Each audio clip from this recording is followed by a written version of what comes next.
45 days. No arrest. No named suspect. And then, within the same week, three things shifted at once. The cadaver dogs were pulled off the property. The home was handed back to the family. And the DNA, the biological evidence that this entire case was supposed to pivot on, came back with no hit in the federal database. Three separate developments. Same window. When an investigation moves on three fronts simultaneously, something underneath the surface has changed. The real question is whether it is moving closer to Nancy Guthrie or further away from the man who took her. Welcome back to Cold Case History. I am going to walk you through every detail of this case, the footage, the forensics, the suspect behavior, the DNA, and the digital evidence trail. If you are new here, subscribe now and hit the notification bell.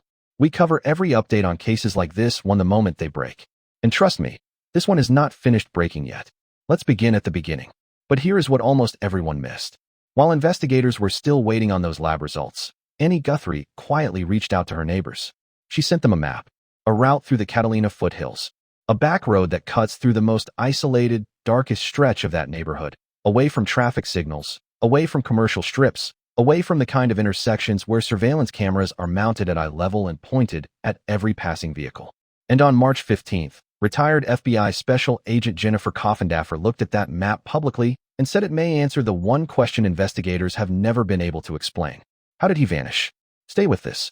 What is on that map rewrites how we understand everything that happened on the night of February 1st. Here at Cold Case History, we follow the evidence.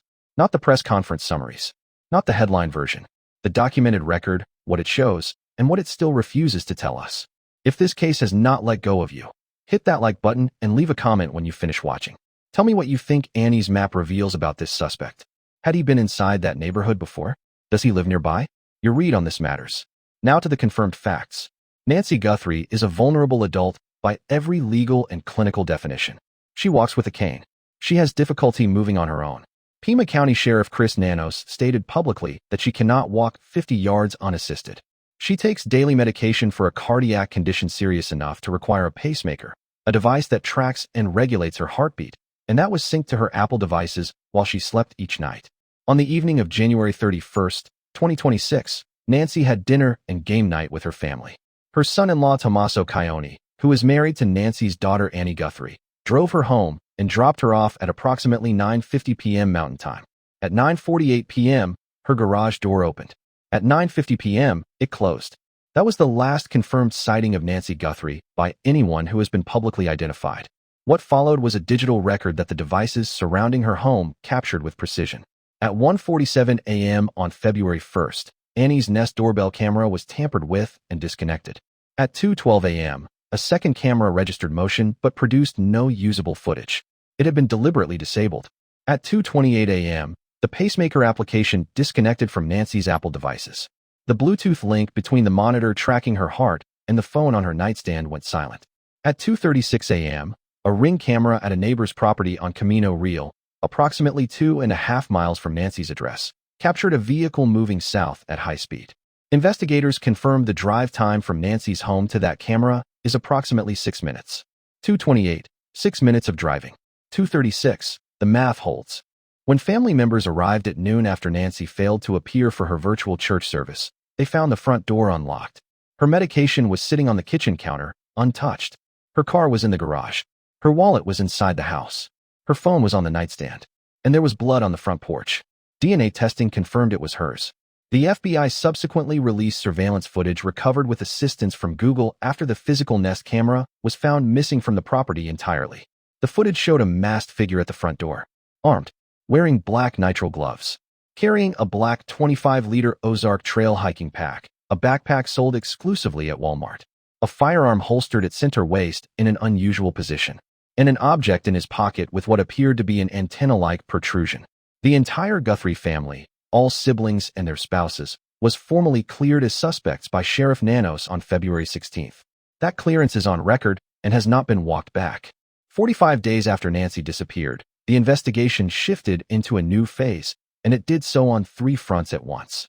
Each one tells us something specific. Together, they tell us something investigators have not stood at a podium and said aloud. Start with the cadaver dogs.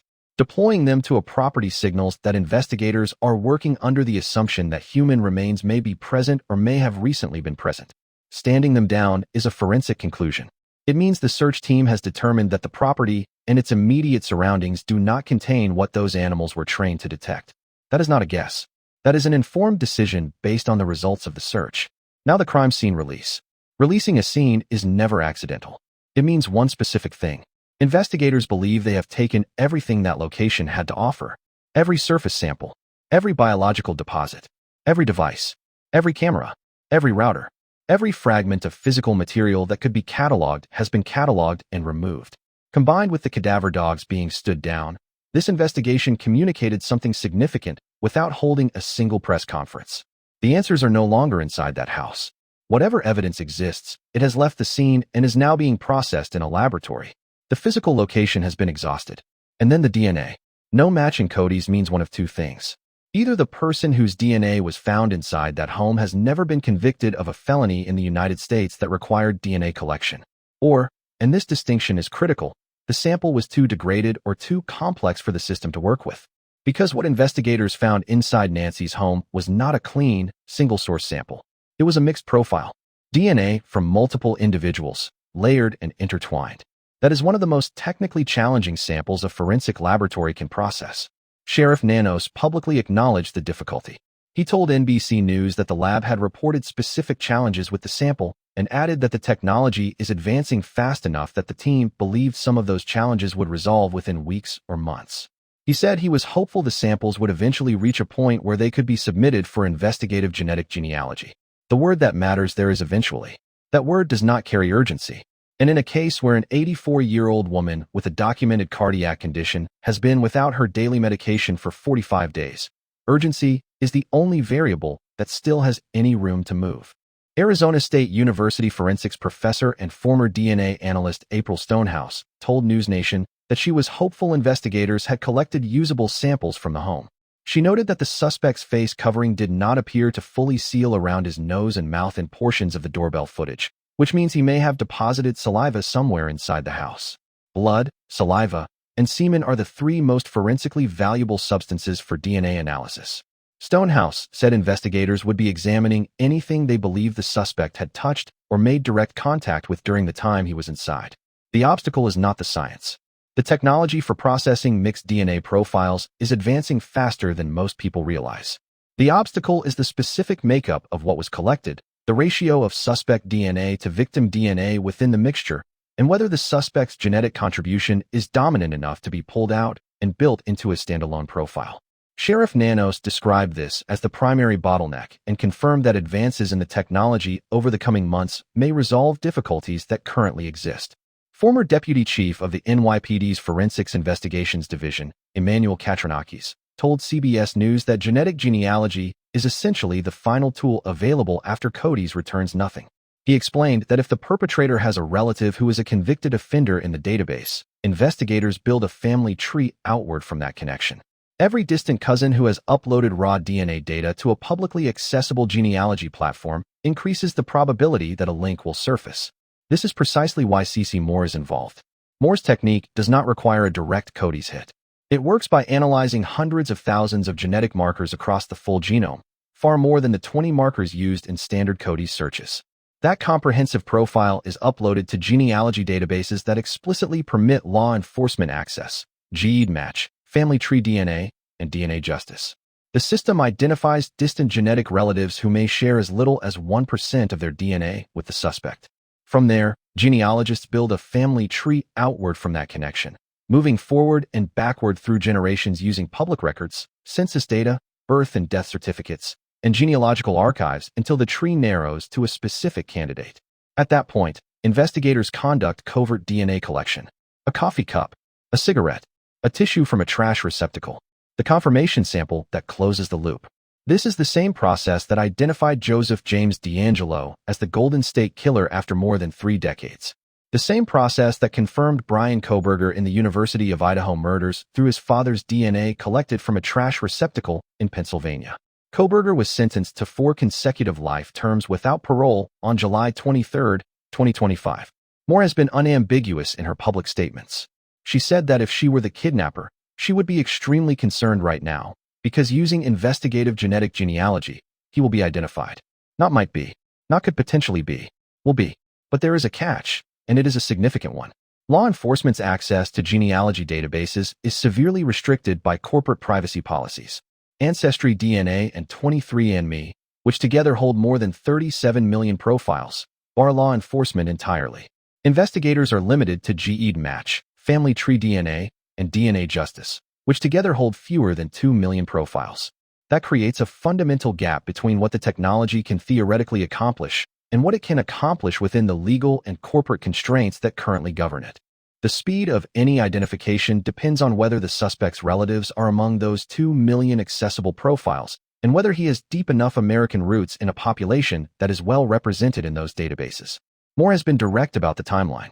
She predicts weeks or months, not years, given the resources being applied. She noted that the FBI's genetic genealogy team would likely be brought in if the process takes too long, and that team has substantial resources. The fact that CeCe Moore is involved at all tells you something important. Investigators are not walking away from the DNA evidence.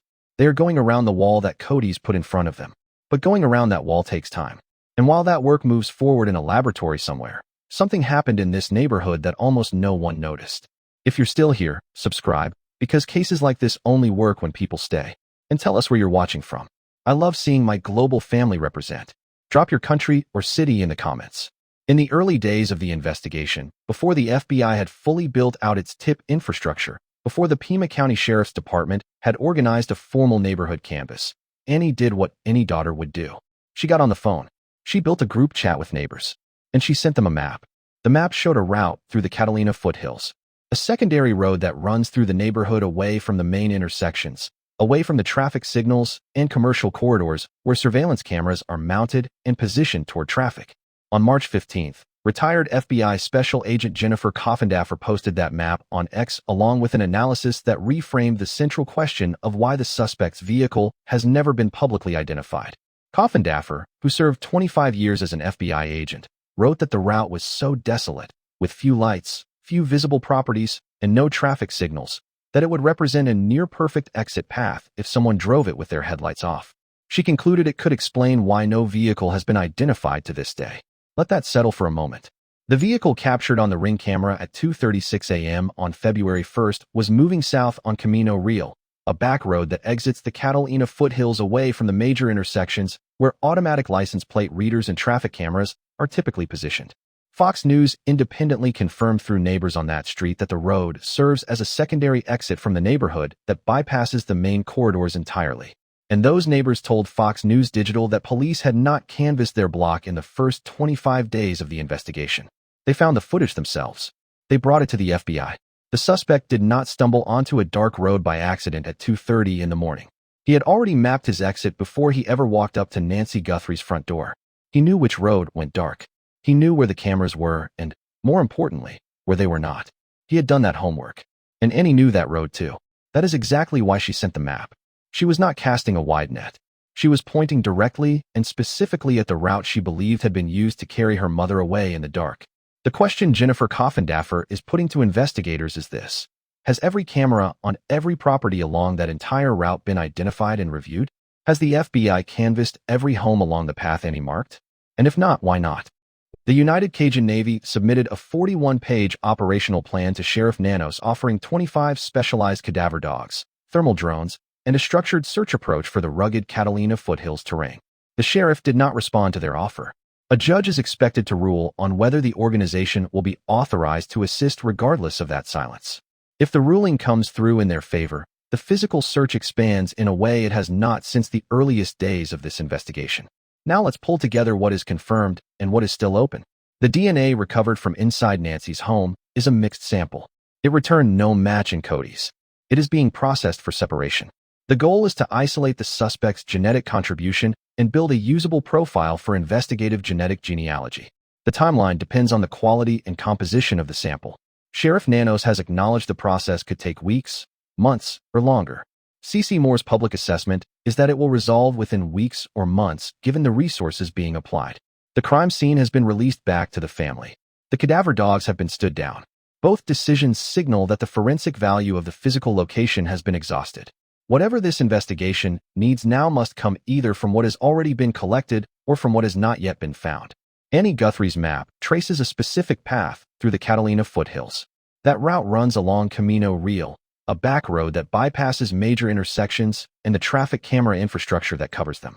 A Ring camera on that road captured a vehicle at 2:36 a.m. on February 1st, 8 minutes after the pacemaker disconnected, 6 minutes of driving from Nancy's address. That vehicle has not been publicly identified. Kohberger has described the failure to identify it as concerning at this stage. The investigation has expanded to include footage requests from January 24th as an additional date of interest, joining January 11th and January 23rd.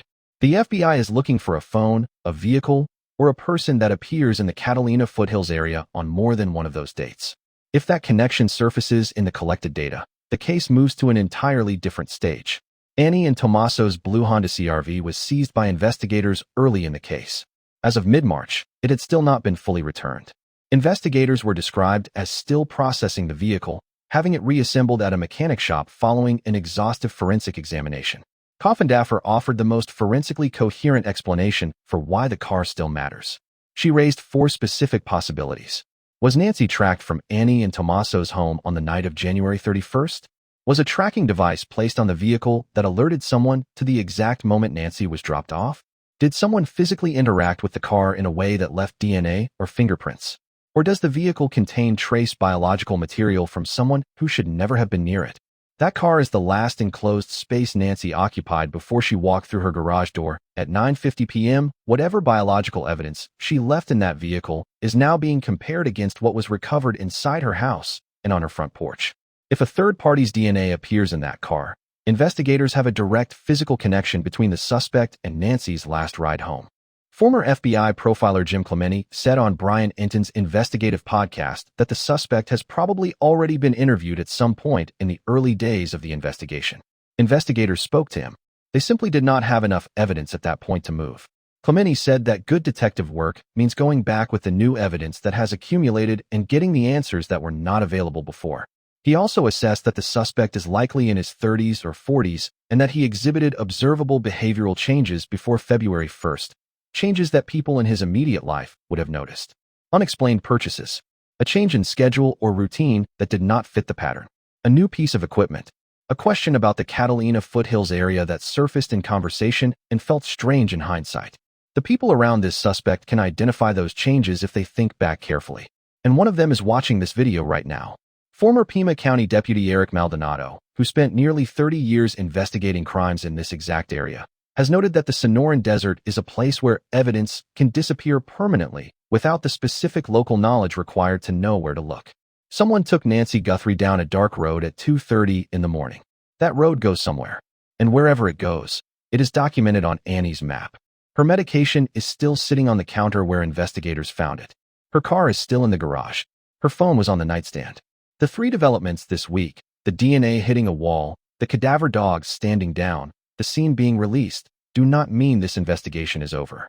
They mean it has entered a new phase. A laboratory phase. A patient, technically demanding phase that depends on science that is still running. But Nancy Guthrie is 84 years old. She has a pacemaker. She takes daily medication that keeps her cardiac condition managed. For 45 days she has been without that medication, without her cardiologist, without the monitoring that the device in her chest is designed to provide. For a woman her age, with her documented medical history, that is not an abstraction. That is a countdown. Annie sent that map because she grew up on those roads. She knew which one went dark. She wanted investigators, neighbors, anyone paying attention, to look at the route. She believed her mother was carried down that road in the dark at 2:30 in the morning. And she was right about what the map shows. Someone drove down Camino Real on February 1st with his headlights off and disappeared into the Sonoran Desert. Someone in this suspect's life knows who he is. Someone has seen the tattoo on his right wrist. Someone has heard a story that did not add up. Someone is sitting with the weight of knowing, and they are looking at more than $1 million in reward money. The DNA is being separated. The family tree is being built. The exit route is now mapped. This case is not over. Nancy Guthrie's family has not stopped, and neither have we. If you have any information about Nancy Guthrie's disappearance, contact the FBI at 1-800-CALL-FBI or visit tips.fbi.gov. You can also reach the Pima County Sheriff's Department at 520-351-4900. All tips can be submitted completely anonymously. The Guthrie family is offering $1 million. The FBI is offering $100,000. Total available rewards exceed $1.2 million. Now here is what I need from you. If this case has stayed with you, and if you believe Nancy Guthrie deserves every possible resource and every possible pair of eyes, share this video right now. Put it in front of someone who lives in Tucson, in Arizona, in any of the states where those billboards are running. Subscribe to Cold Case History and hit the notification bell so you are here the moment the genealogy result comes back, the moment the judge rules on the Cajun Navy search, the moment this case breaks open. And drop a comment below before you leave. Tell me what Annie's map tells you about this suspect. Does he know that neighborhood because he lives there? Because he has conducted prior operations in that area? Or because someone handed him a detailed briefing that included the exact roads to use at 2:30 in the morning? The answers are in this data. They are waiting to be found. Every view, every share, every comment keeps this case visible. Visibility is pressure. Pressure is how cases like this get solved. Nancy Guthrie deserves every thread pulled until one of them leads her home. Help us bring her home.